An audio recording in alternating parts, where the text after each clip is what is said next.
Hello and welcome. Kamusta kayong lahat dito mga kapatid? I love you guys. And thank you sa lahat ng mga tumatangkilik dito sa aking mga End of my tarot reading videos. Maraming salamat po sa inyong lahat dito. So, alamin natin kung anong dapat ninyo malaman. My spirit angels, what's new? Anong dapat malaman natin mga collective during this reading? Tungkol saan? Okay, excited talaga ako to. Chained. Okay, you guys are being chained. Something about codependency, unhealthy attachment, weight down. So, alamin pa natin. Spirit guardians, ano pa? Okay. Ano ba to? Talagang lumalabas itong kinky ways na to. Fantasies, fetishes, sexuality, sexually open, looking to explore. Okay. Spilling the beans. Alright. Revealing secrets, cuts out of the bag, untrustworthy. Okay. Untrustworthy. So, meron ditong, alamin natin kung saan itong sikretong malalaman ninyo. Meron ditong sikretong malalaman. Alamin natin. Tungkol saan itong sikretong malalaman ng ating mga collective. Spirit guardians, tungkol saan itong sikreto or chismis na malalaman sa ating mga collective.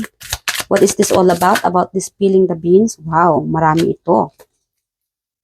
This could be about a person na hindi nyo kinakausap. Walang communication. Alright, King of Swords. Okay. The Wheel of Fortune. Queen of Pentacles. And the Judgment. Okay. This could be about destiny. Alright. Alright, spilling the beans. Maybe this person is going to tell you something about karma. Maybe ang taong ito ay kinarma. Maybe revealing secrets. Alam mo, if somebody, okay guys, mga kapatid, ano, if someone is going to tell you about their secrets, as a reminder mga kapatid, we have to learn the boundaries. Para po pagkakatiwalaan tayo ng taong ito, especially when it comes to their sikreto, mga sikreto nila. Yes, kailangan po mga kapatid, keep that as a secret. That person, this person really care for you and believe in you na you are the person na reliable. Okay, so you will be getting a message. Okay, again guys, pasensya na ha. As a reminder guys, para po pagkakatiwalaan kayo ng mga tao sa paligid niyo, loved ones, especially when it comes to their problems, sikreto, wag natin, iwasan natin na sabihin sa iba. Avoid this being tattletale. Yes, yung kinikwento sa iba, yung ibang sikreto, ng mga taong pinagkakatiwalaan ka. You need to stop that. Or else, you will be facing karma. Alright? Okay, so example lang yan. Okay? And again, someone is facing karma here. Guys, as a reminder, this is collective reading and general reading. Hindi ito para sa isang tao lang. Minsan po, nagkakapalit-palit yung energy. This could be someone else, the person that you are dealing right now or situation, or this could be you. Okay? Kasi minsan, nagkakapalit-palit yung energy. As a reminder mga kapatid, collective reading po ito, hindi po ito private reading, hindi po ito para sa isang tao lang. Bawal po ang nega, ang mga bitter. Alright? So, someone here, okay, someone is facing their karma. Siguro, may pinagsisharean ka ng mga sikreto, and this person is telling someone else. Yeah. And, I don't know, yeah, maybe that's why you don't, sabihin natin na hindi mo kausap ang taong ito, kinakat off mo itong taong ito sa buhay mo, tinanggal mo siya sa buhay mo, and dahil hindi na kayo friend, hindi na kayo close, yes, and itong taong naman ito, they're telling everybody, or whoever this person is telling their stories about your stories, yes, napaka-backstabber. Dahil hindi kayo close, hindi mo siya kinakausap, and this person's telling the other people, na yung mga sikreto mo. But, it's because hindi makapagtimpi ang taong ito, now this person is dealing with their karma. Okay? Yes. This person should keep their promise, no? To keep that secret safe. Kasi pinagkakatiwalaan mo itong taong ito. Now this person is facing their karma. I'm getting like sibling. It could be, I don't know, kapatid. Dahil hindi kayo nag-uusap ng taong ito or something like that, pinag-uusapan ka niya and or alam mo, no? Ano ba yan? Alam ng kapatid mo siguro na yung mga sekreto mo and now you're not talking with this person and this person is trying to revenge, talking behind your back, backstabbing. Now this person is facing their karma. Whatever karma na binigay ni universe sa kanya dahil hindi siya naging totoo. Okay? Malakas dito, I think this person's facing financially challenges, crisis. Yeah. Okay. Alright, let's find out about these kinky ways pa. Anong dapat mo malaman? My spirit guide angels, anong dapat malaman natin mga collective? This is collective, timeless. Whenever you watch this reading, this is meant to find you. Excuse me. What is this kinky way, spirit guide angels? Okay, fantasies, fetishes. Okay, King of Pentacles. Okay. And Nine of Swords. Yes. Okay. Like again, this is about secretive, no? Maybe again, you could be dealing with a person na napaka-secretive. Yung iba dito, the person na hindi mo kinakausap, you might be receiving something about secret. Yeah. Meron kasi dito nag-walk out na eh. Nag-walk out ka na sa taong ito. Maybe you already move on from this person, but this person still holding you, maybe wishing and manifesting about you. This could be, maybe this person's fantasizing about you. Ikaw ang pinapantasya ng taong ito, kaya lang, like again, a secret. Secretly, pinagpapantasyahan ka ng taong ito, but you are doing your own thing. Siguro married ka or busy ka, bawal, ayaw mo sa taong ito, siguro hindi ka attracted sa taong ito, but then again, this person is secretly admiring you. And very specific here, you might be receiving a news about this person's feeling. Baka makakatanggap ka, or siguro friends, mga, I don't know, through message, call, sabihin natin kaibigan, kapatid, family member, kaklase, katrabaho, iba-ibang sitwasyon ninyo. Makakatanggap ka ng a message from regarding about this person na may sikreto tungkol sa iyo. Their feelings, their wish. Ang wish nila is to be with you. Siguro, hihingi ito ng tulong sa ibang tao, mga close sa iyo. Yes, so maybe mag-reach out ang taong ito, sabihin na patulong naman, pwede ba sabihin mo kay collective na may sadya ako sa kanya. Maybe this person is going to spill their feelings, no? Or yeah, spilling their feelings towards you. Whatever feelings ng taong ito, it could be hatred or love. Maybe this person still care about you. Okay. Yes. This could be a boss. Baka may, yes. Iba dito, guys, there will be, yes, siguro magugulat ka dito. Yes, magugulat ka siguro dito dahil may taong mag-o-offer sa inyo. This is a secret. At this moment, you will be receiving good news about this person, about this revealing. May marireveal dito about the feelings and opportunity. Money, knowledge, home, new lover, their feelings. Maybe, like again, pinagpapantasyahan ka ng taong ito. Meron naman ditong boss energy. Siguro amo, malakas siguro ang nito, no? May negosyante, boss siguro, I don't know, high status or mahabang buhok. It could be may pagka-Indiano. Something about like may pagka-Indiano or Arabic.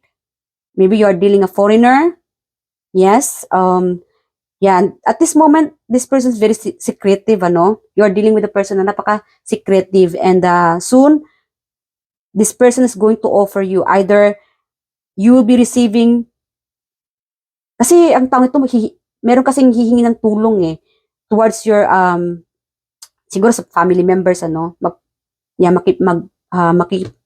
know, something about like, feeling close sa pamilya mo siguro, sa anak mo siguro, kung may anak ka, or a kapatid.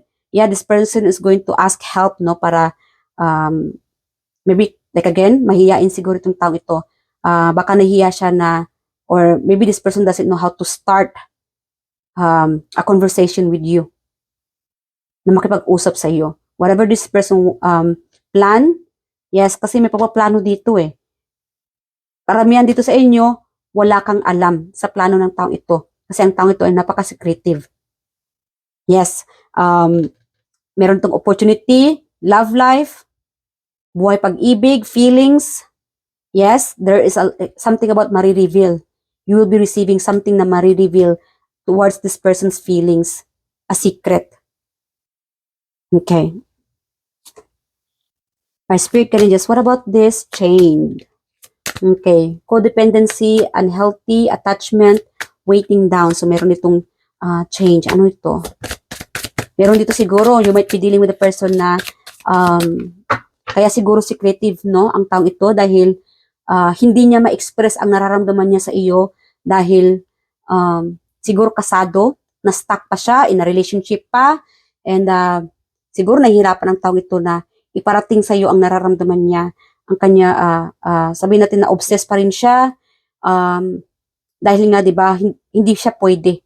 Meron kasi dito hindi pa siya available, but this person still fantasizing you, thinking about you. Like again, 2 of Wands, maybe dalawa kayo sa buhay niya. This person could be in a relationship with someone else, and you, another person, and versus you. Meron siguro sa inyo dito, nakapag-move on na, hindi na interesado sa taong ito. Kaya nga, di ba, hindi ka na interesado dahil in a relationship na siya or committed na sa iba. Or it could be dahil sa kanyang, I don't know, beliefs, paniniwala, or dahil foreigner, it could be age gap, or siguro somehow ay nakatira siguro to sa isang tawag to? Malakastilyong bahay, mayaman, could be. Yes. Alright. Our spirit can just, ano tong change? Change. Okay. What is this about? 3 of Pentacles, 5 of Swords, the Hangman, and the Fool. Yes, and maybe this person, baka nagsisisi ang taong ito sa kanyang pinili, sa kanyang kinakaharap.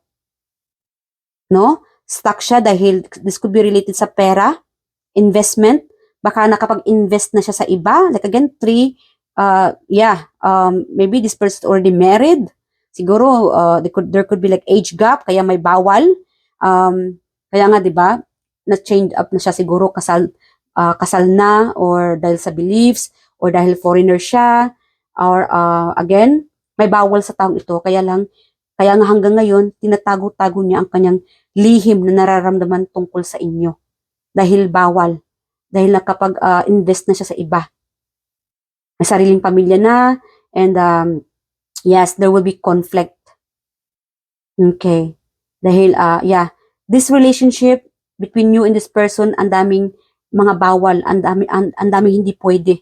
Against, siguro mga tao sa paligid niya, against sa inyong dalawa, or against na, this could be, like again guys, beliefs, ibang paniniwala, maybe Muslim, ang taong ito, at ikaw naman Katoliko, as an example, kaya bawal, and this person feeling like a fool, no, dahil hindi siya makakapag-desisyon.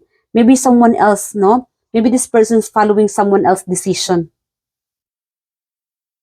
Yeah.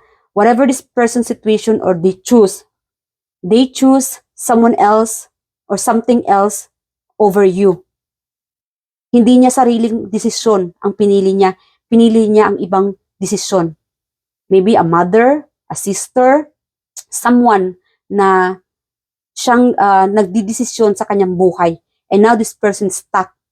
And now this person have no choice kundi itago itong nararamdaman niya para sa iyo. Pero, meron naman dito, you will be getting a sign, either a sign from the universe, or a hidden feelings, ang tinatago ng nararamdaman ng taong ito. Like again, confession. Maybe somehow, this person is going to confess towards you, their feelings. Okay. Alamin natin kung magkukonfess ang taong ito sa inyo, sa kanyang nararamdaman, ano ang magiging reaction ninyo, mga kapatid. Okay. Spirit guide angels, kung itong taong ito ay magkukonfess sa ating mga collective, ano magiging reaksyon ng ating mga collective o nararamdaman sa taong ito kung magko-confess man sakali. Okay. Ito, magse-celebrate, magiging energetic, magiging feeling young. Yes. Positive, freedom, fun, success, optimism, vitality, joy, confidence, self-expression, good luck, enthusiasm, happiness, truth, openness, pregnancy. Okay, so, okay. Yung iba dito, you might be getting a news, no, na si ganito ganyan, buntis, and yes, yeah, meron kasi ditong gossiping, people will talk about pregnancy, buntis si ganito ganyan, or this could be you na buntis, no? So people will talk about you na, I don't know, magiging masaya sila. Meron kasi ditong magiging masaya sila sa good news na marireceive nila when it comes to your pregnancy. Alright, so congratulations sa mga nagbubuntis dyan. And yung iba naman, when it comes to this person na magko-confess sa kanyang sikreto, you will be feeling joy. Like again, an offer of opportunity. Yung iba dito kasi is offer of opportunity, dreams to come true, a good luck. So, you will be feeling success or wish come true. Okay? Yung iba naman, you will be happy na ang taong ito, siguro crush mo rin siguro itong taong ito, kaya magiging masaya ka, no? Feeling young, you could be feeling childish. Yes? Yung iba dito parang from being silent, no? Pagiging tahimik, biglang nagiging iba when it comes to this person. Feeling young, overjoyed, yes, good news. Okay? Yung iba naman ay, I don't know, it's like, sabihin natin magkukonfess ang taong ito. Sikreto niya, no, na may nararamdaman siya, something like that. Whatever this person, may magmamaang-maangan dito. Kulang sa pansin, ika nga, no? Siguro, again, regret, confusing, missed opportunity, stagnation, apathy, disillusion, focusing on the negative self-absorption, depression, boredom, nostalgia, remorse. Like again, kung itong taong ito ay hihingi ng pagpapatawad o mangliligaw, sabihin natin na magpapakipot. Meron dito magpapakipot pa. But deep down, ikaw ay matutuwa sa taong ito, sa nararamdaman niya sa iyo, sa matatanggap mong mensahe tungkol sa taong ito. Yes. Sabihin natin na hindi na o nakapag-move on ako, hindi na o gato ganyan. Maybe this person is going to apology, no? Na magkaayos kayo. Alright, so guys, be open-minded kung merong lalapit sa inyo, no, na hihingi ng pagpapatawad, then take that. It's an opportunity para matanggal itong mga negatibong feelings, mga, yeah, you know what I mean? Kasi pagka less na natatanggal, yung mga bigas sa ating nararamdaman, sa ating dibdib, mas magaan ang ating pakiramdam. Mas magiging maaliwalas ang ating pakiramdam. Ang ating magiging emosyon. Yes, you will be feeling young again. Alright? You could be, I don't know, very specific, no? You could be matured and tahimik, but then when you hear this person's feelings or revelation, secrets, matutuwa ka sa malalaman mo. Alright? Whatever it is, money, sorry, hingi ng pagpapatawad, alright? And reconciliation, or feelings, hidden feelings, yes?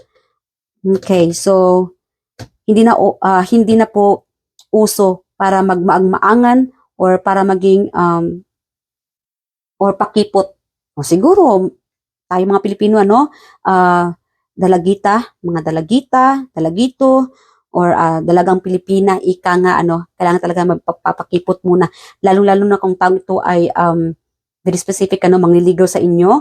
sa school, sa trabaho, sabihin natin mangligaw sa inyo, ano, of course, bigyan muna natin ng pagpapakipot. Yes, magpakipot muna kasi ito yung magiging reaction mo sa taong ito. Mayroon dito magpapakipot muna before or siguro itatago, no? Itatago muna yung nararamdaman. But deep down, that hidden feelings, gusto mong tumalon, mag-celebrate, like again, that childish, no? Pagiging childish mo, pag-celebrate, yes, gusto mo mong mag-celebrate sa nararamdaman mo dahil ang taong ito ay mangliligaw pala or may nararamdaman din pala sa iyo.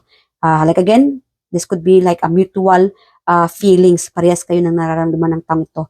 So yeah, expect this person coming and alamin natin kung kailan ito mangyayari. So we have here this person regarding about this revelation, secrets, fantasizing you or na-stuck ang taong ito. Maybe this person's around 40s.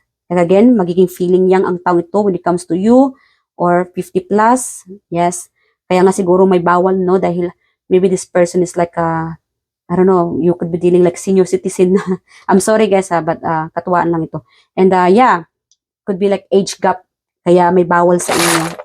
Alright, sino pa? Alright, we have here letter N, I. Dito nga natin ilagay. Nakita pa ba? N, I. Okay, again, this person's into you. S. Yes, meron kayong matatanggap na mensahe when it comes to this person. Ano pa? Letter D, L. Like again, LDR.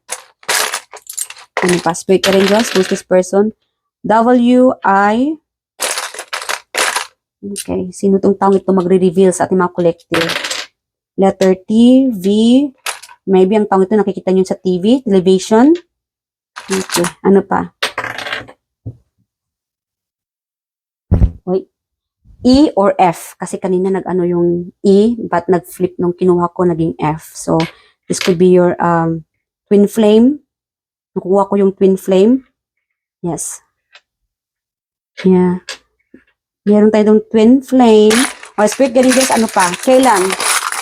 Kailan itong tao magre-reveal sa ating mga collective? The revelation of secrets. Wow. Kailan ito? Like again guys, very specific, no?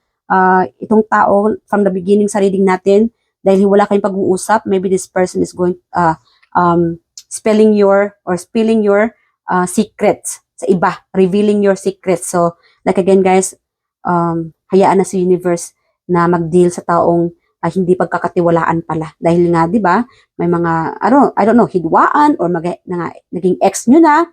And this person, very specific, whoever this person, I don't know, cheating or backstabbing, this person very specific is getting their karma, especially when it comes to their finances, money. Alright? Spirit and this, kailan itong tao mag-reveal sa ating mga collective? Kailan ito magaganap?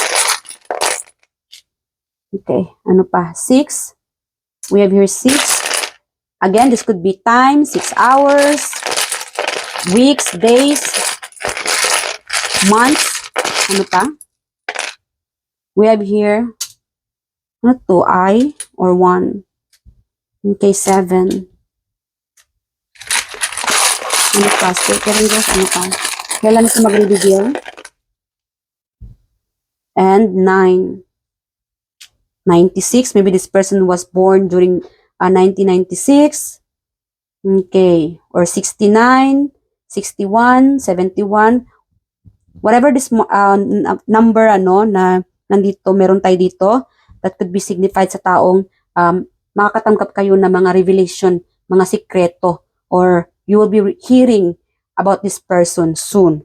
9 days, it could be days, 9 days, 6 days, or tomorrow na, 7 days, or it could be within a week, a month, or hours, 9 o'clock, or 9 hours. Like again guys, iba-iba yung sitwasyon ninyo. You will be receiving a revelation, a secret from this person. So, hanggang dito na mga kapatid. Again, paalala ko lang, whenever you receive a secret from the people na trusted, no, pinagkakatiwalaan ka, para po hindi tayo makatanggap ng mga karma, yes, from the universe, yes, please keep that secret. Any secrets na sinasabi sa iyo or sinishare sa iyo ng mga taong pinagkakatiwalaan ka, keep the secret hidden. dahil ikaw ay pinagkakatiwala ng taong ito. Alright? Paalala ko lang, hindi po ako galit. Kalma lang. Relax lang po tayo. I love you guys. I do hope nag-enjoy kayo sa reading na ito. And please leave your comment below. Feel free to leave your comment below. Nakakatuwang mabasa ang inyong mga storya na inyong buhay. I love you guys and I'll see you guys on my next reading. Bye!